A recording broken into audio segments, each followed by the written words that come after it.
Check, check, check, check. 1, 2, 3, check, check.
Good morning. A very warm welcome to all of you gathered here for the Viva Voce of Ms. Jemmy. I would like to first of all extend a very warm welcome to our principal, Dr. Lillian Jasper, who has joined us here in spite of her very busy schedule. I would like to extend a very warm welcome to the external examiner, Dr. Lavanya, Professor from Department of Psychology, Madras University, and her supervisor, who is our former head of the department, Dr. Veena Ishwardas. RAC members, the Research Advisory Committee members, Dr. Surendran, who will be joining us shortly, and Dr. Usha Rani, our own faculty member. I would also like to express a very warm invitation to other heads of departments, Professor Tenmoli from Department of Counseling Psychology, University of Madras, Ms. Divya Dovina, who will be joining us shortly, HOD from Stella Maris, Department of Psychology, Dr. Sashikala, Assistant Professor from Department of Psychology, Madras University, faculty from other city colleges who would be joining us shortly, Ethraj, Ms. Lavanya from Ethraj, and so on. I would like to warmly welcome our former faculty, Dr. Susan Koshi from the department, and all other faculty members who gathered here from the Department of Psychology, Botany. Shortly there will be faculty joining us from departments of English, Physics and Home Science. Research scholars and students of the Department of Psychology and other city colleges such as JBS, University of Madras, Ethraj, Stella Maris, and our own WCC. I would like to also extend a warm welcome to the online audience who I believe are joining us from US, Germany, Manipal, and some other parts of Tamil Nadu. And last but not the least, a very warm welcome to Ms. Jemmy's family. Ms. Jemmy's parents are here, her husband and her little ones are here. So I'm sure it's going to be a very good treat for all of you to listen to your daughter and wife, defending the Viva. So wish you all the best, Ms. Jemmy, and I hand over to Dr. Veena.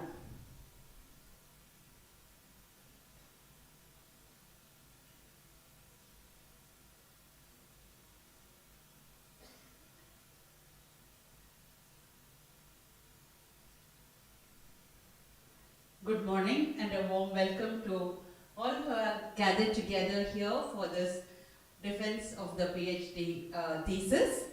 It is my pleasure to introduce our external examiner, Dr. Lavanya, Professor and Head, Department of Psychology, University of Madras.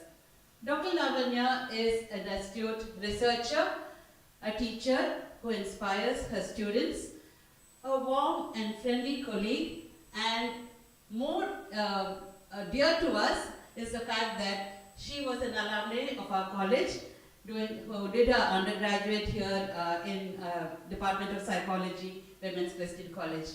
As a researcher, which is why she is so apt to be here as the external examiner, as a researcher she shows intuition and a very sharp understanding of the whole process, methodology of research, and also the analytical aspects of data.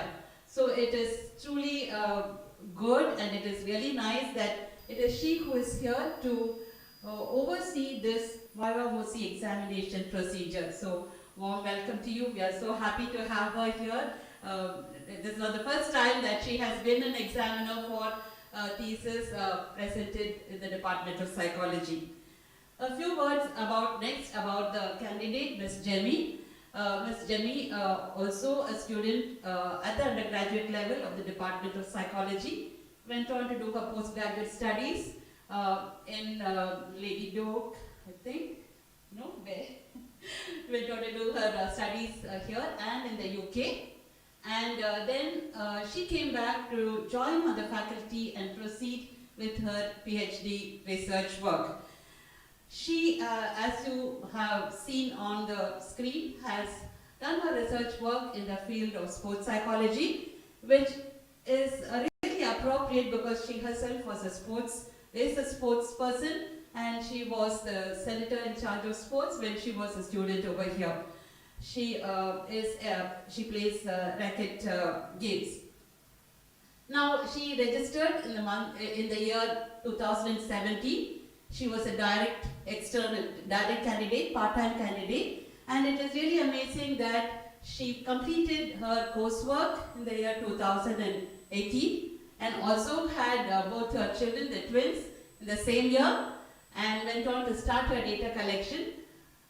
There was a glitch in the middle because COVID started, part of her work was over, but she just took a few months or so to rework her protocol, got the approval from REC members and the ethics committee, and went on to complete the data collection, writing up, and submitted it all in 2022, a record time of just 5 years. And also, within 1 year, the PhD Viva Voce examination is scheduled today.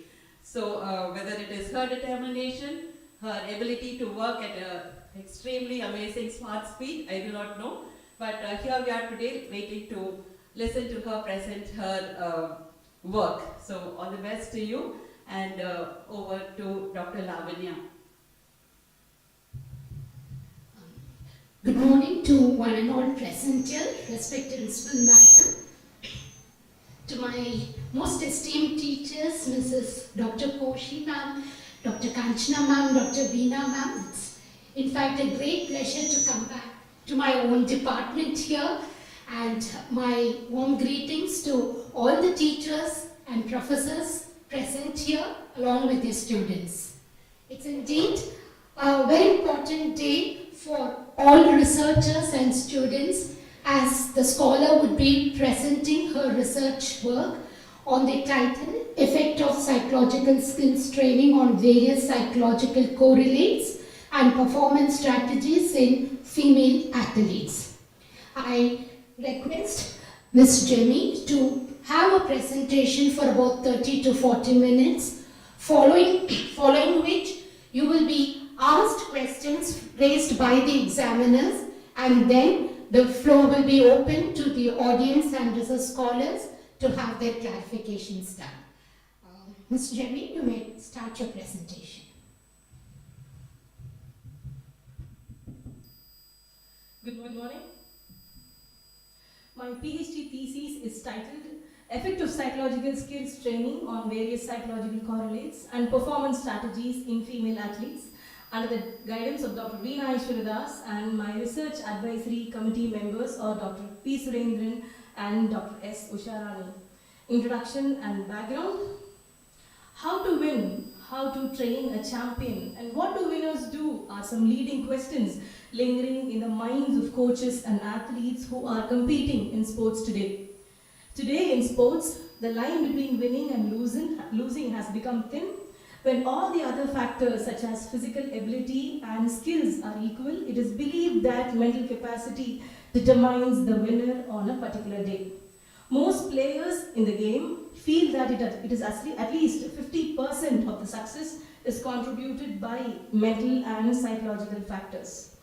Despite this perception, it has been observed that the practice of such skill falls short of expectation, particularly in Indian sports. Time spent in acquiring and using psychological skills in sports is very limited, implying that players place a greater focus on physical training rather than mental training. Scenario in sports and sports psychology in India. In the last decade, there is definitely increase in athletes who take up competitive sports as their careers. However, the number of athletes who make a mark in the international arena are very few. For instance, at 2000 Sydney Olympics, India secured 1 bronze medal, and in 2016 it was 2, and in 2021 Tokyo Olympics it was 7. So after 2000, sports and exercise psychology in India has gained more attention than before. Various stakeholders in Indian sports have started accepting the need for sports psychologists in every team. Today, the role of sports psychologist is widely recognized and appreciated. However, the recruitment for the same for various national level games or teams is still limited in India.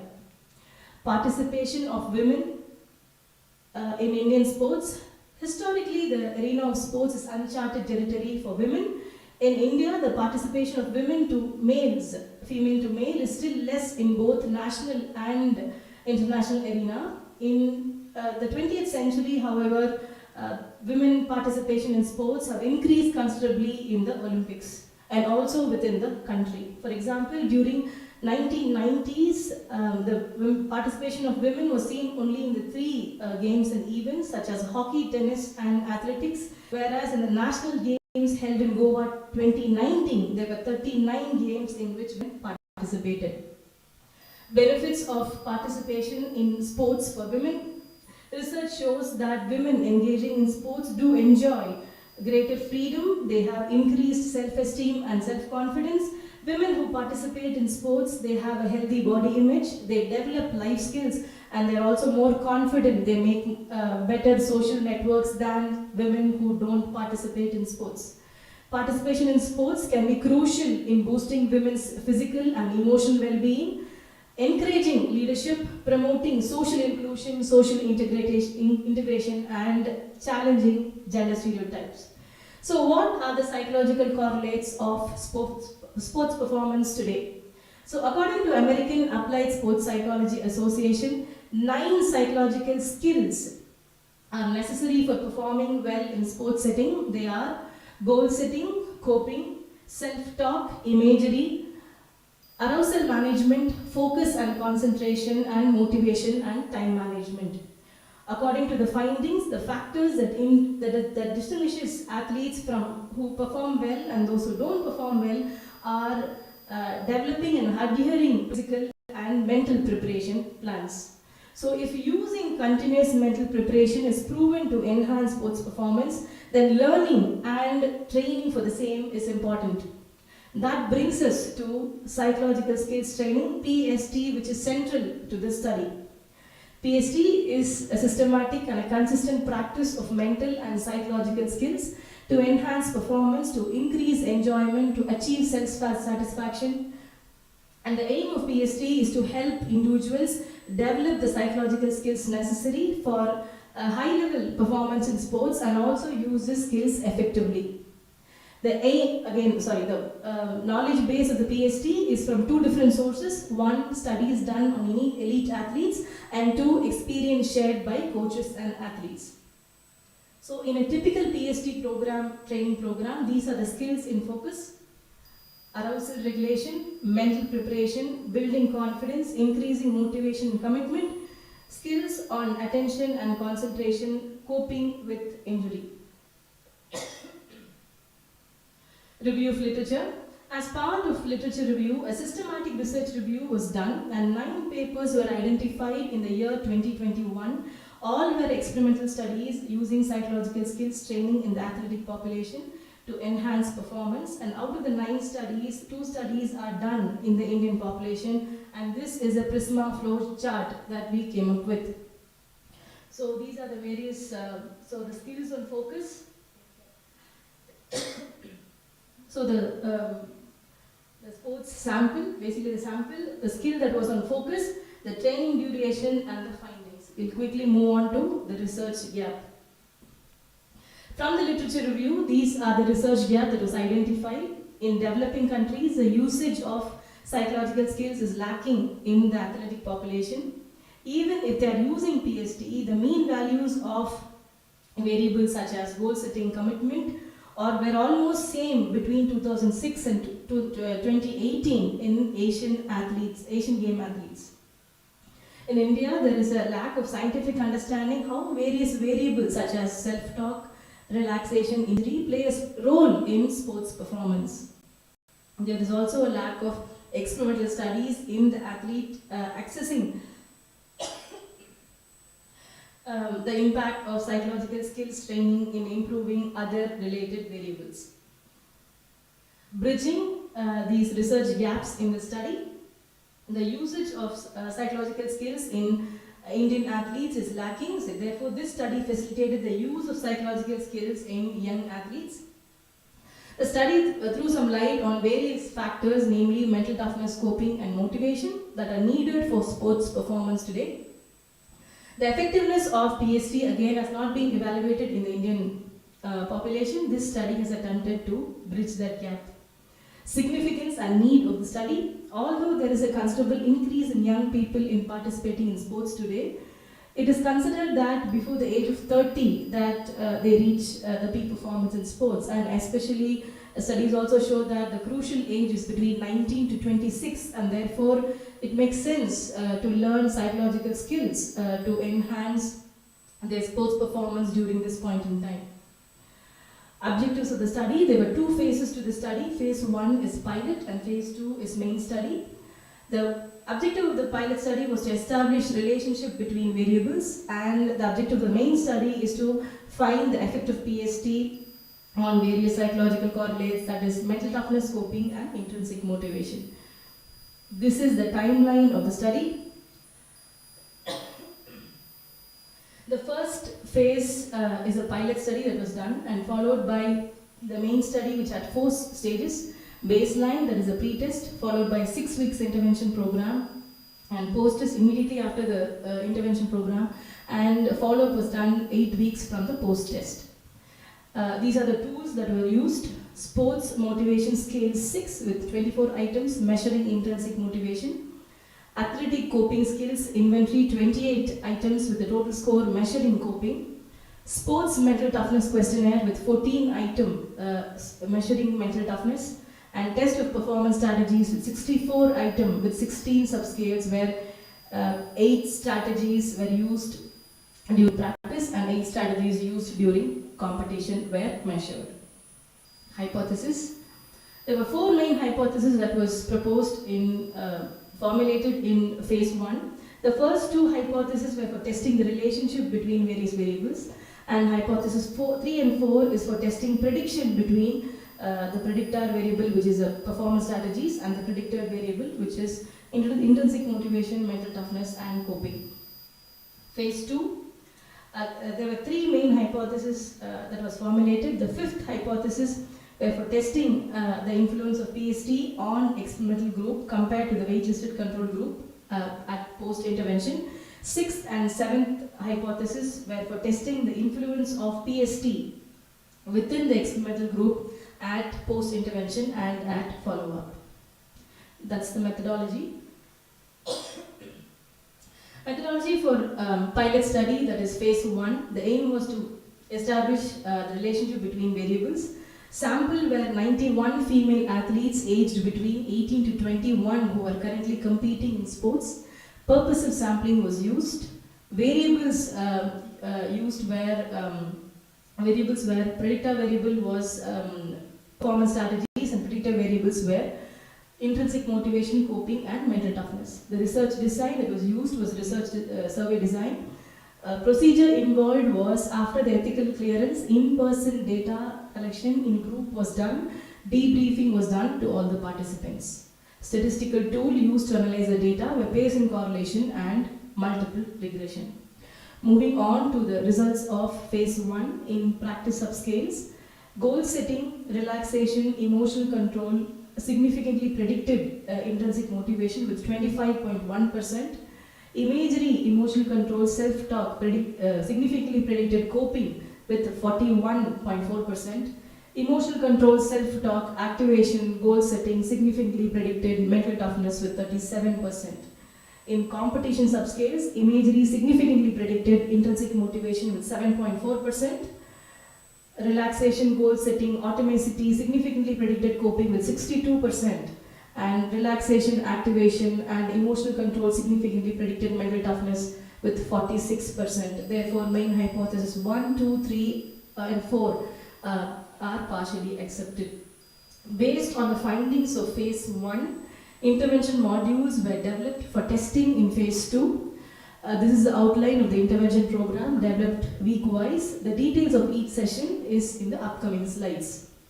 The methodology of main study, that is phase 2, the aim was to study the effect of PhD intervention on various psychological correlates such as intrinsic motivation, coping, mental toughness, and performance strategies. And the sample were 72 female athletes aged between 18 to 21 who are currently competing in sports.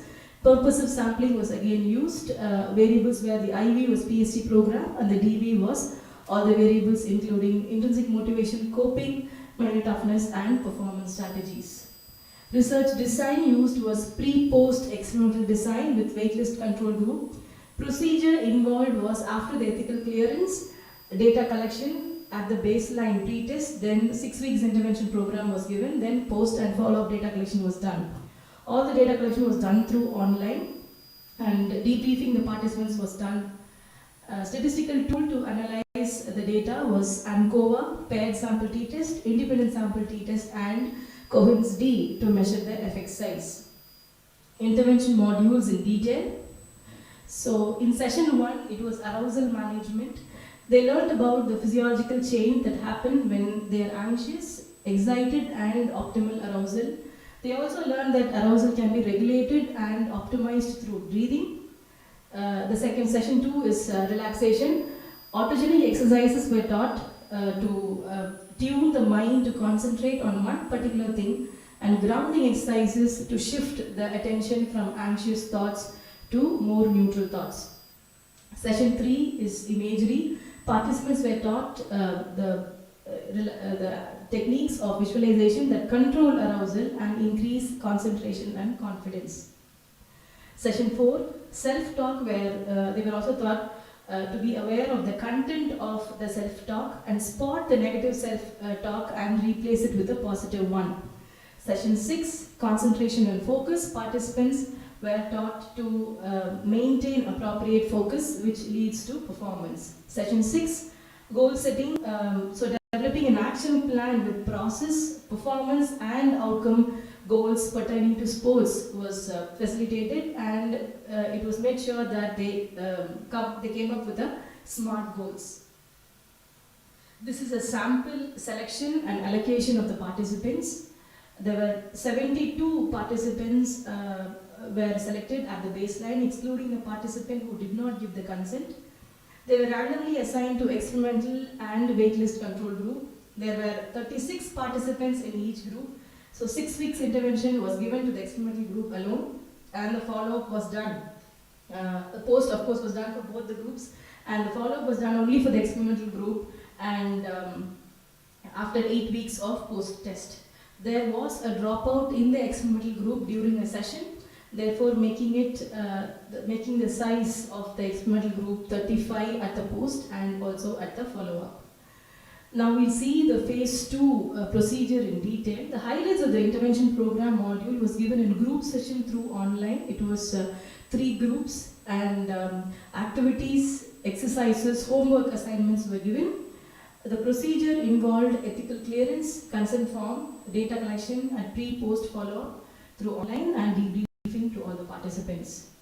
Statistical analysis used in 2 different phases. In phase 1, it was correlation and multiple regression, and in phase 2 at the baseline, it was independent sample t-test to make sure that there is equivalence before the intervention program, and at post, ANCOVA and paired, ANCOVA was used to find the difference between 2 groups, and paired sample t-test was used to find the difference within the group. And at follow-up, again, paired sample t-test was used to find the difference between the same group from post to follow-up, and Cohen's D was used to assess the effect size of the intervention program. So the main findings of phase 2, between groups in practice subscales at post-intervention, participant scores in the experimental group were significantly increased for the following variables. self-talk, emotional control, goal setting, imagery, relaxation and attention control compared to the waitlist control group. In competition subscales,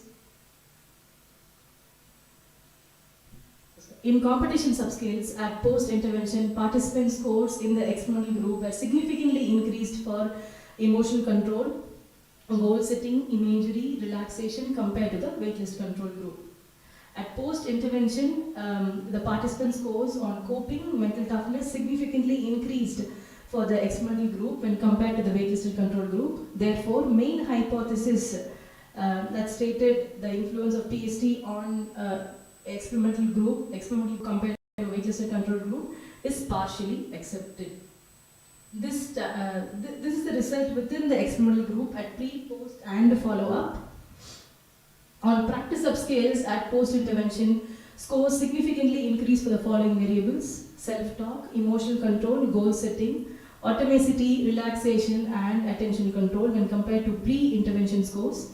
And at follow-up, scores on goal setting significantly increased when compared to the post-intervention.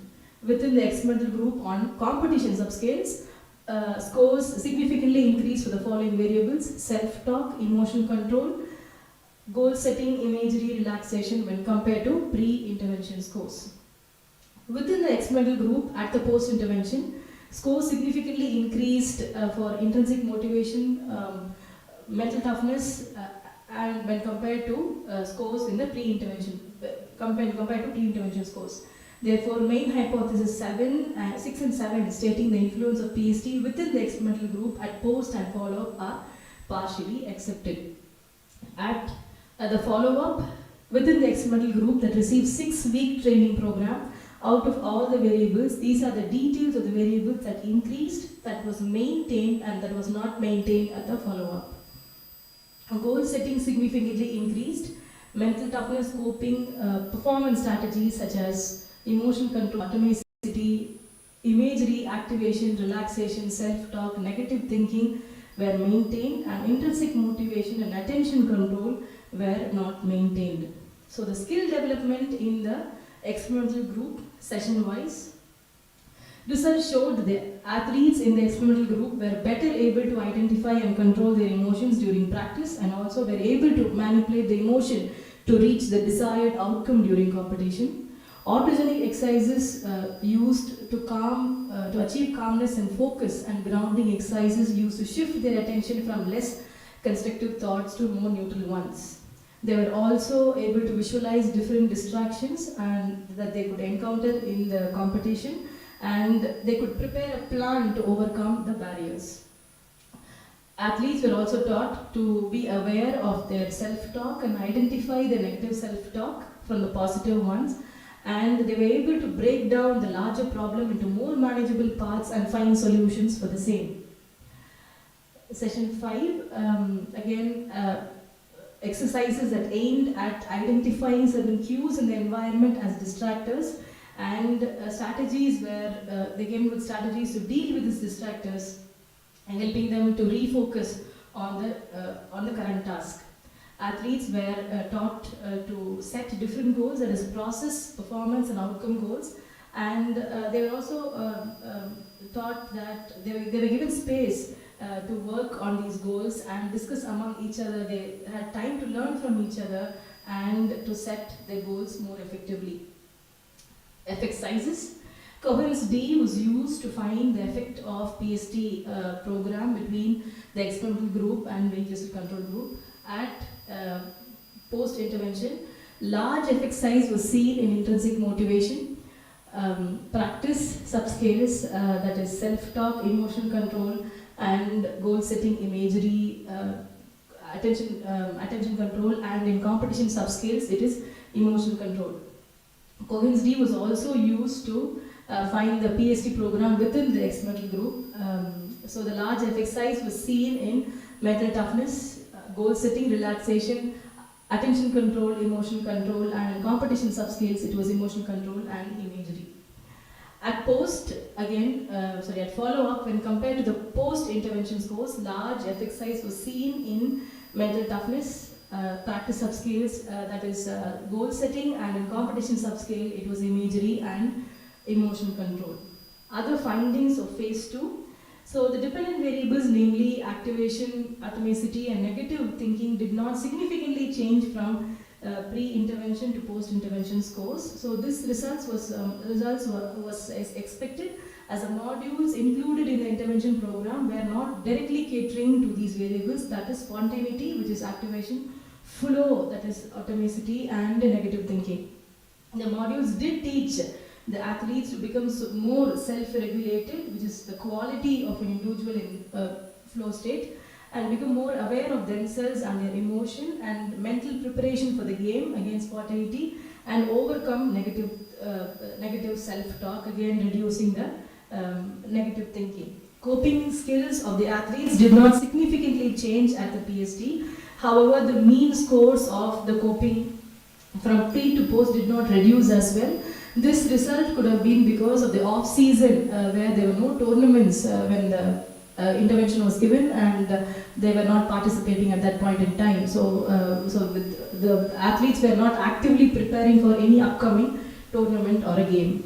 So in conclusion, it is evident that a PhD-based intervention program has helped the athlete in the intervention in the experimental group, so increasing various performance strategies and psychological correlates to reach peak performance. Implications, theoretical implication. The PhD program supports the idea that psychological skills can be learned and improved over a period of time. Again, it fosters a growth mindset that facilitates a positive attitude towards learning and psychological skills.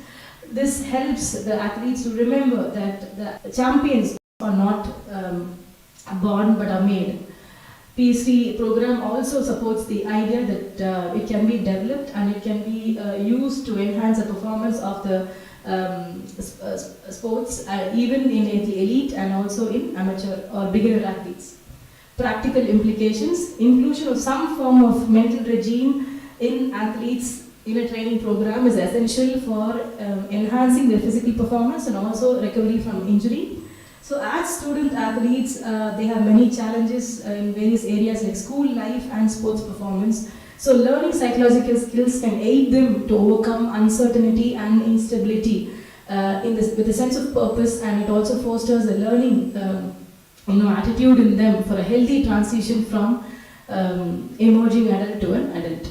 So in PhD program, once again, there is a lot of, one is also learning that they have an opportunity to learn new things, and that they can embrace the weakness as an opportunity to learn more rather than seeing as a weakness. PhD program again facilitates self-regulation in individuals, and teaching and promoting mental well-being through learning psychological skills to reduce negative emotional state, enhance the use of various skills. Limitations. This study included only female participants. Data collection, only quantitative data was used. The sports-specific participants could not be recruited for the intervention. The duration of the intervention was only for 6 weeks, and therefore there was no performance indicators or no validation from the coaches, or no physical indicators like heart rate variability were not included in the dependent variable. Suggestions for future research. Intervention could have a greater impact if coaches are also educated and involved in the whole process. And if we can get a sports-specific sample group, then we can validate the intervention program. Mixed methods for data collection, where interviews can be used to validate the data that is received, or the data that we get from self-report could be better validated. And so basically both sexes can be included in the study to see the gender difference, and inclusion of some biomarker or some physical indicator could help again to validate the intervention program. Again, cognitive behavior approach was used in this intervention, and sometimes it may take some time to learn these skills, and therefore administering intervention program for a longer period of time can help them to think, process and internalize the learning much better.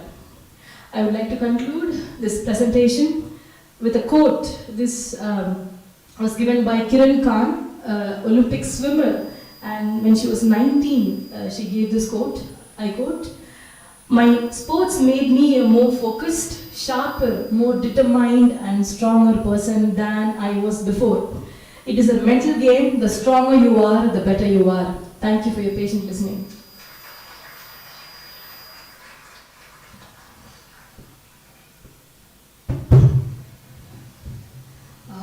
Thank you, Jemmy, for your presentation. I would now present to you a list of questions. It's no doubt both her Indian and external and foreign examiners have appreciated many aspects of her research, which specifically includes the methodology and your way of presenting the results. However, they have raised few questions, and I see the questions raised when clarified by you would be of great help to the scholars present here. So my first question from the examiner is, you have used 2 levels of significance in your study.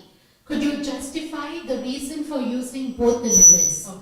So when the hypothesis was formulated, it was formulated keeping the alpha level at 0.05.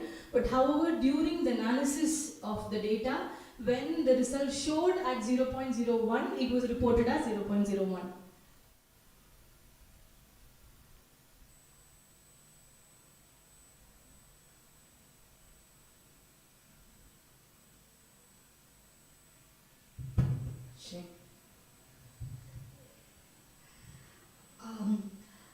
We kind of accept your explanation, but the concern of the one of the examiners is, as per the methodology, reporting any one level of significance.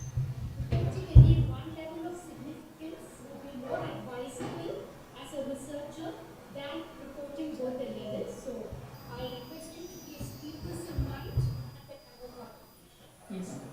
The second question is, could you compare the findings of your study?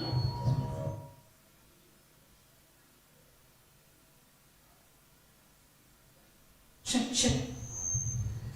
Compare the findings of your study, especially the emotional control, with Erskine-Dawson theory. Okay, the Erskine-Dawson theory is basically the inverted U hypothesis that states that when the sports performance increases, the arousal increases, the sports performance also increases, but there's a threshold, after which there is a drop in sports performance. That's what the YD law really states. So when comparing to my study, the phase 1 showed that emotional control significantly predicted all the psychological correlates. So this means that, so this whole U hypothesis being in the optimal zone is actually different from one athlete to another athlete. And therefore, so it is important for you to understand as a participant, as an athlete, to understand what is your optimal arousal so that you can actually perform better. So comparing that theory to my study, in phase 1, emotional control significantly predicted other psychological correlates. So this means that when athlete is in the zone, in the optimal zone, it means that they are able to sustain their emotion, they are able to positively, overcome their over-arousal emotional state even at the presence of a mistake or a wrong decision in a game. Or it could also mean that bouncing back from any, decision making that has gone wrong. So it is all the three. So motivation can increase, coping also can increase, and mental toughness can also increase if they know the optimal arousal for themselves. Yes. I have a question for you. Keeping in mind all the statistical findings and from your own personal experience as an athlete, for our Indian context, which psychological variable do you think is the most important one for any athlete to develop over a period of time? Could you just summarize just those specific ones? Alright, so I'm going to talk about from the findings of this study. So mental toughness is one of the variables that is being widely studied and also that has a maximum impact of psychological skills in my own study, where now the definition of mental toughness is being varied, but overall the understanding, put it in a nutshell, is to bounce back. Now this bouncing back could be losing few points in a crucial moment, or it could be recovering from an injury, or it could be a conflict that they just had with a coach or a fellow member just before a very important performance. So developing an ability to bounce back, in fact, that's one of the very crucial variables that distinguishes between who will win on a particular day and who will not win on a particular day. So again, mental toughness is no magic, it is a skill. So as you said, it has to be developed over a period of time, and therefore having a mental regime or a training mental regime that is incorporated along with the physical training could actually be a greater help for the Indian athletes. Ms. Jemmy, beyond the variables of your study, could you foresee some more important cultural or social variables you think will have relevance to your study? Like when you say cultural variables, are we talking about women who, certain stereotypes that women are looked in when they are into sports? I did not get the question there. Like you have chosen some variables, Right. but there could be many other variables you Right. think could have directly impacted the psychological strength of an player. Yeah, thank you. I got that. So, aggression again is one of the variables that is very closely associated with performance in sports. Now, again, it's a very tricky relationship between aggression and sports performances, because when you become, again, when you cross the threshold, it becomes hostile and you are given a yellow card or a red card where you have to go away. But however, aggression is very important for a person to move forward and leaving the momentary emotions there and moving forward. Aggression is also needed, but needed to some extent. Yeah, and I'm sure there could be other variables. We'll leave the choice to the audience. My last question for you. Do you think the results that you obtained on a female athlete sample, to what extent this can apply if you had taken the male members? With the same findings? Yeah, that was one of your examiner's question also. Do you think whatever you have received as findings for a female athletes, will this also apply in our Indian conditions if your study included male participants, male athletes? From my experience and with also the study, I could say that it will not be the same. Simply put, because how women process information in terms of sports is very, very different from how male processing information. This is supported by literature. And I think the difference will be where, again, there are few, let's say, feedback from the participants of the study, female participants who said, okay, we didn't know that we are expected to build this. I didn't know that I can be more motivated or I can be more focused, and that's very much in my control. It's no longer that random feeling where I wait. But I have a feeling, since men are more encouraged and it is okay to show aggression or to show, let's say, winning is all important. I have a feeling how they process information and also how they view a particular task at hand is very different from males and females, and that can actually change the entire lot of how males even would receive this particular intervention program that I put together. So I believe that in these are the aspects that I can see there's already going to be a change between males and females. Thank you, Jemmy. She's answered the questions raised by both our examiners. I would now request the audience, students and scholars, to please clarify your concerns regarding this research.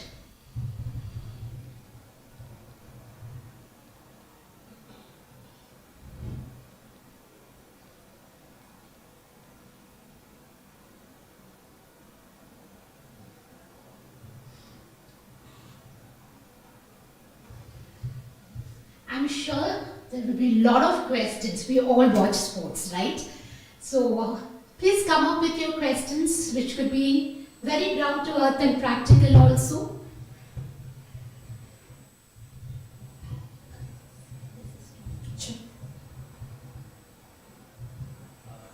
Good morning, ma'am. Congrats first. It's a Thank you, nice thank study. you, thank you. I am myself Siddhartha from Psychology Department, Madras University. Right. Just one clarification. Yes, sir. Sample you selected, no? Right. Those athletes. Right. Are they involved in team sports or individual sports? So, yeah. How homogeneity is maintained? Yes. So the sample characteristics of both experimental group and weightless control group, we could not take a sports specific sample. So based on the type of sports, basically individual sports and team sports, based on the level of participation, district, national and international, and also based on the years of experience, below 5 until 10 and up to above 10. So we have divided, so keeping these three demographic variables, we have made sure that it is similar across both the groups. Okay.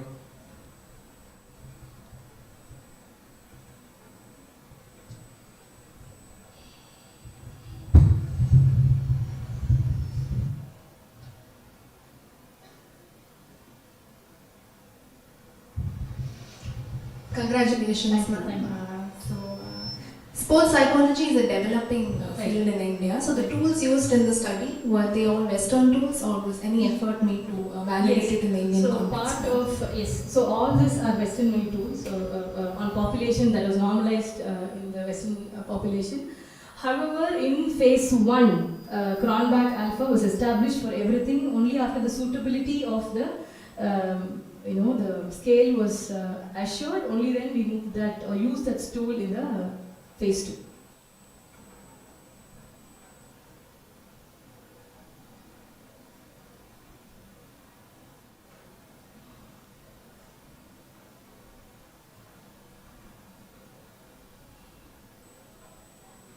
Thank you, ma'am. A very clear presentation. I'm Dr. Sashikla from Madras University. I think to add on to ma'am's point, cultural factor, I think ma'am is talking about how the collectivistic culture, females, especially females I'm talking about, in general also, the expectations from the society on the winning aspect of any sport event is a very big question. So I think maybe self-esteem and more of intrinsic motivation, or it is based on extrinsic motivation, those factors. My question is, the intervention online.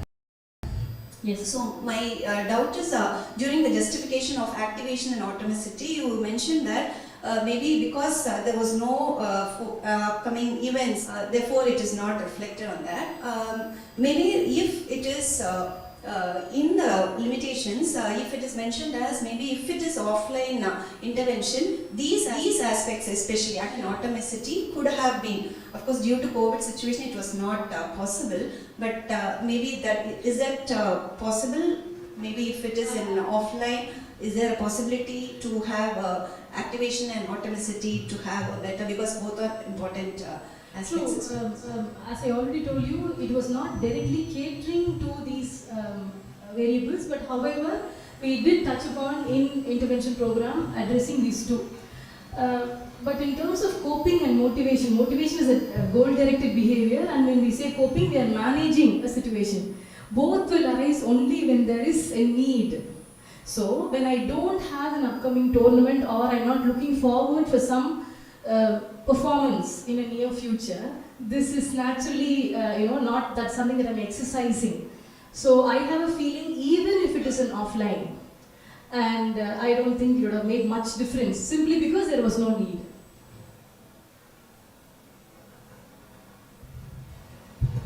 Congratulations for a very clear and a good presentation and a wonderful study also. Thank you. So my question is, can you run the slide? The phase 1, what you are describing, you are telling pilot study is your phase 1. So basically, we are in order to develop what variables do really increase performance strategies, we want to make sure that it is predicting. Only So my question is, you are mentioning the phase 1 as a pilot study. Yes. So What is it actually? Can you explain? Because pilot study we do as a preliminary study to test the, as you said, the acceptability of the tools, the time taken, and the population. And then we move on to the phase 1 to collect the data or a survey to see the correlation and relation predictors. I got it. Yeah, but you mentioned Okay. even the previous. So do you have any? Okay, the rationale for that, right? So this is one of the study in India. In fact, the first going to be ever published study that has 6 weeks intervention program in the Indian population. So when we wanted to develop 6 weeks intervention program, we didn't know what module to really put in. So we had to run with the same or athletes population to understand what variables do really predict an increase of using variables, increasing the performance strategy variables. So in order to do that, we actually, the suitability of the scale and also establishing relationship. For example, if in the Indian population, activation and automaticity did not predict any coping or motivation. One of the reasons why we never had modules catering to these is because in phase 1 we did not have significant results. So we had to have a rationale of why we are including these 6 modules in phase 2, and for that we need statistical understanding of what could actually contribute to better performance. That's your part 1 of your study. Okay. Or that's phase 1 of the study. Yeah. But why you are calling it as a pilot study? That's my question. Do you have any reason for it? That's a part 1, phase 1 of the study, and phase 2 is intervention. Okay. But the pilot study is a preliminary to phase 1. Okay. Is there? Yeah, there is a difference. Maybe you can find the what is the reason? Because as we said, this question answer should also help our scholars to understand the methodology. Okay, the so presentation. initially when we wanted to, I think one answer could be that time line, if you could see the difference between when this was done and when the main study was done, it was a huge gap because of COVID-19. And we could not falsely call that as something that, as done as phase 1 in the mainstream. What I understand from your question, why did you call it phase 1 and phase 2? It should be main study phase 1 and phase 2.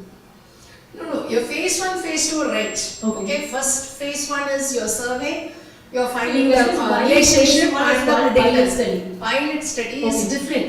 It's a preliminary part of any study. Right. To understand the velocity of the taking even assessments, assessing time taken, what is your reliability, validity, though you check. Okay. When you administer, what is the difficulty? I understand. So basically, pilot 1 there is disturbing. We should You have to just mention pilot study done with less number. Then phase 1 of your study, whatever number of samples you selected. Then phase 2. Okay. My second question will be, what is your sampling methodology? How do you procedure sampling? So all the participants of the study was done from WCC. So because to have a better control, and I had people from the. So what is the inclusion criteria? Okay, so they should be between the age of 18 to 21. These are basically emerging adults. They should be currently competing in some sports. So they are part of college team playing some sport. And they are individuals who are not coping with an injury. So these are the inclusion criteria that were used to recruit participants, and of course consent. So convenient sampling. Yes. Okay, it's not mentioned. The purpose of sampling, because there's an inclusion criteria. Purpose of sampling was set. It is a convenient sampling, basically a non-probability sampling. Yes, ma'am. Agreed. Okay. So you also check the normality of Yes. It was established. Thank you.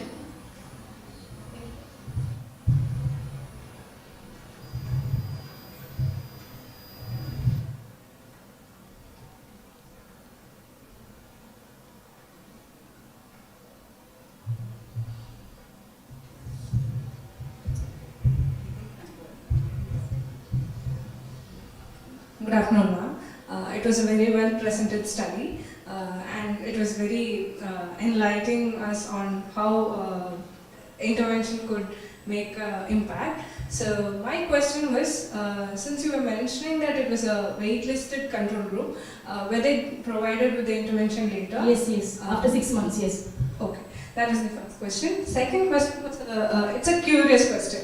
Since we already spoke about both activation and automaticity, I think I saw in a slide where the post-test was not much higher than the pre-test, but then the follow-up was pretty high.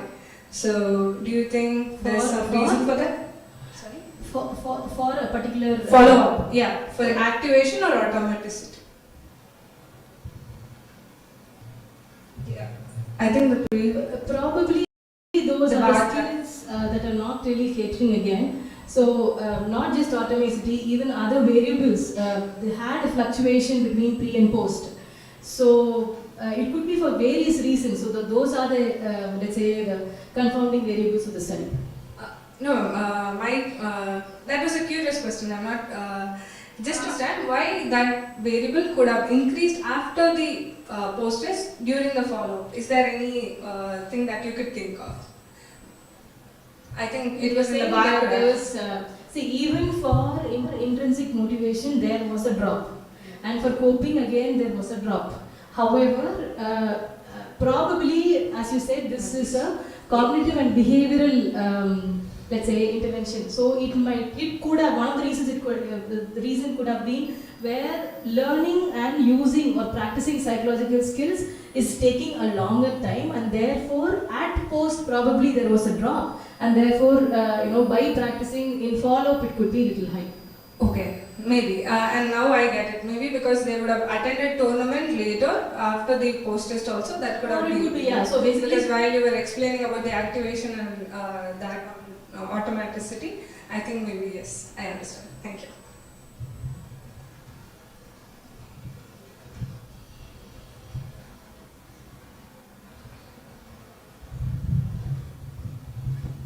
So firstly, congrats ma'am. Thank you. It was a really interesting presentation, and my question is, assuming that your data collection took place during and immediately after the COVID situation. Not immediately, it was in 21 June to September 2021. So amidst COVID. During COVID. So there are other factors that were in play. For example, the athletes were homebound, and also there were no competitions that was going on. So what are the specific factors pertaining to COVID situation that could have potentially impacted the results of your study? And also, do you think that considering those factors would bring about a significant difference in the results? By which I mean, would replication of the same study could give the same results, or would there be a difference? In the same online platform or in the offline platform? In the offline. Okay. So one of the feedback or few feedbacks from the participants was, can you do it offline when we come back?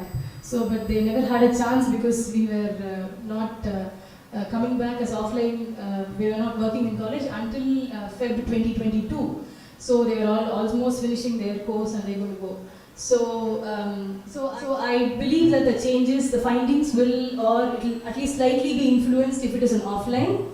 Okay, so, and also one of the advantages I think in COVID-19 is, during COVID-19, during online, that worked to my advantage is that they were used to online before I could start the intervention. It was no new virtual platform. So it was already, we were down almost 1 year in the online platform, and then I had to start my intervention. So I think that really worked for me. So it's no longer a foreign, let's say, feeling, one. Two, probably they were craving for some social interaction, some new, perspective. So one of the things, especially in the last session when we were saying, when we finished, when we were saying goodbye, we were asking feedback and everything. So one of the things, one of the participants shared that in the goal setting, during the goal setting session, towards the end, she said that when we were in sports, we were always talking about winning. We never thought setting a goal can actually be a process goal and performance goal and an outcome goal. So even to performing better, there are so many things. So I have a feeling if this was done offline, it would have been even more supporting. And COVID-19 did work in my advantage. Yes.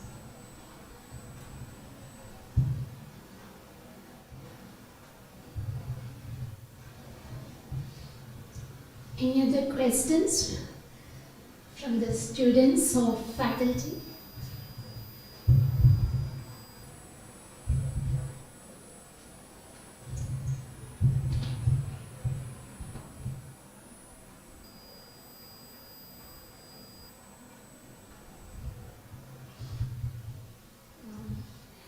If there are no further questions from the audience side, Jemmy, I have one last question reserved for you. This sample taken from this institution, Okay. what are your specific recommendations that you would give to the sports department now of your own college? Yes, yes. And you may extend it to what other policymakers can also be suggested on that. Yes, yes, yes. So, so as I already told you, this intervention program, coming as a third person and asking somebody, a few people to do something, could have worked in my study, but I think it would have made much more sense if the coaches are involved, because here coaches are kept at a greater level of respect. So whatever comes to them, the integrity and everything is sort of really tested there. So involving coaches in the intervention program can actually work wonders in the psychological skills training program. And when they are scheduling a physical training regime, or saying that okay, you have to come at this time, 5 minutes is warm up, then you play a game, and then so on, warming down. I think at least 3 days a week, a schedule for mental training should also be incorporated along with the physical training. 3, and having an induction program for new members can help them fall in line with others who are already in the group of how things work around here. And we have every year we have students joining in the team. So that's again the third one. Fourth one, as a group, I think we are mostly playing team sports, so self-reflection at times, a lot of a self-reflection, what they can learn from each other can again a sense of trust and sense of empathy, and it opens a line of communication with them. And finally, it can be used also as a team building exercises where cohesion can be built among these players. So these are the recommendations that I would say. Thank you. Thank you, Jemmy. I think WCC Sports Department will definitely benefit from her results, and maybe after publications, it will have a more meaningful message to the rest who would read this in the professional circle. So, as we come to the conclusion of this presentation by Viva Voce examination of Ms. Jemmy, all her 3 examiners, the Indian examiner, the foreign examiner, and her supervisor as an examiner, have highly recommended the research work done by Ms. Jemmy, and we have all witnessed her satisfactorily answering questions raised both by the examiners and the queries of the audience. So based on her performance on the thesis as well as today's presentation, I would definitely congratulate the candidate and recommend to the University of Madras for awarding the PhD degree in psychology for the candidate, Ms. Jemmy. Ms. Jemmy, thank you for your presentation. It's definitely a wonderful work, and our congratulations yet once again to your guide, Dr. Veena ma'am, for very meticulously, I'm sure, guiding you through this whole process. The journey is for both of you, and my best wishes to both of you. Thank you for your presentation, Jemmy.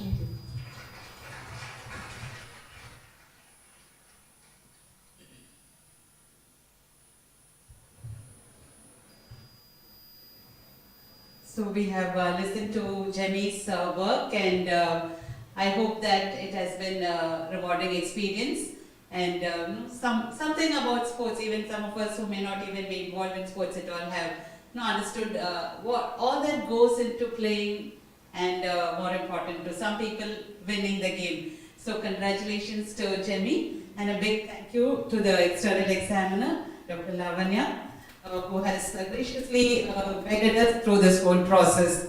So just one or few words in closing. While Jemmy in fact said that online worked to her advantage, I would also recall when we started this work that she had much more planned. She wanted to do the biomarkers, she wanted to have much more interaction definitely. So while that does not detract anything from the current study, what she did and the results she has found, this was the original plan. So I hope that she continues to work in this area, publishes her training program as a manual, maybe after some more looking into it as to other factors which might be advantageous to the players and to the coaches also. So congratulations and all the best, and over to you. Thank you, So it's time to thank people who have stood with me through this time. My grace is sufficient for thee, 2 Corinthians chapter 12 verse 9. I thank God for His grace, His strength that sustained me all these years, especially these 4 years of my PhD study, during which my family and I had to deal with COVID-19 crisis also. Undertaking this PhD has truly been a life-changing experience for me. During this journey, I was made aware of my potential, specific area of interest, and was able to experience the joy of learning new things once again. However, completing this thesis would have not been possible without the support and guidance that I received from many people along the way. I am privileged to have Dr. Veena Ishwaradas, Associate Professor and Head, retired, Department of Psychology, WCC, as my research supervisor. As a mentor, a teacher, and a researcher, her influence and guidance on me has been tremendous. Her insightful suggestions and precision in which she pays attention to details have been of great value to my overall research experience.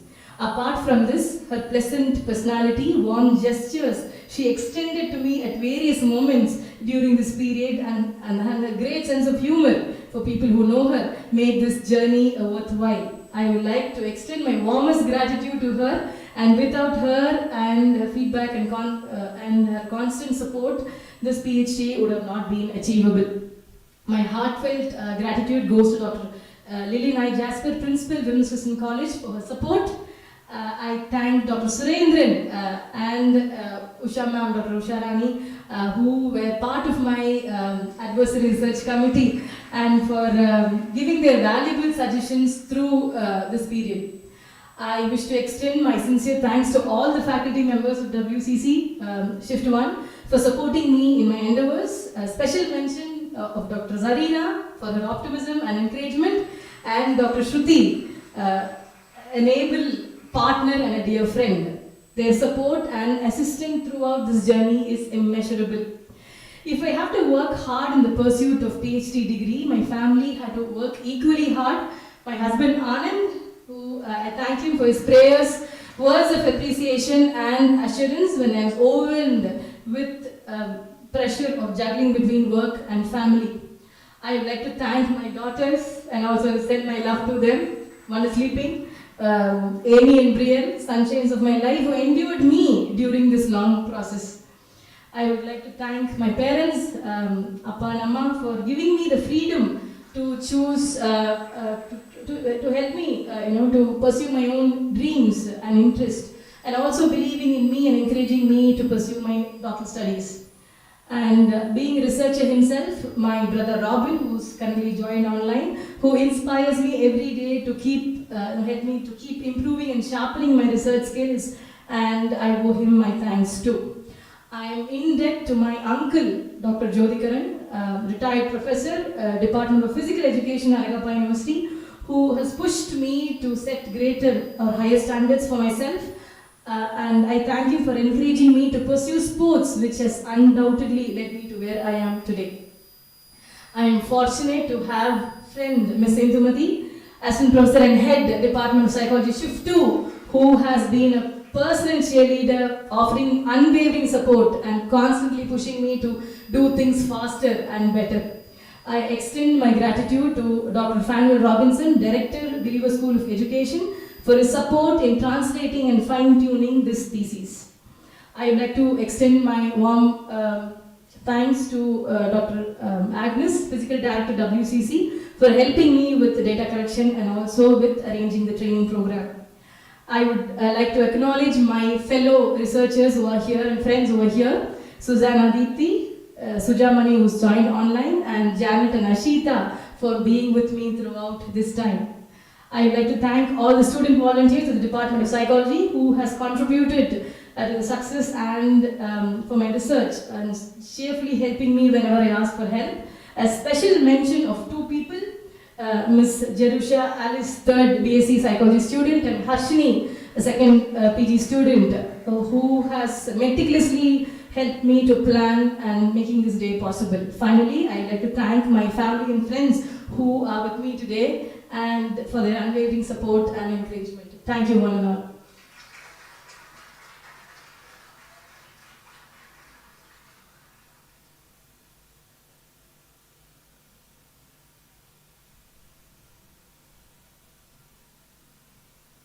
There are some snacks. If you can just exit through that door, please.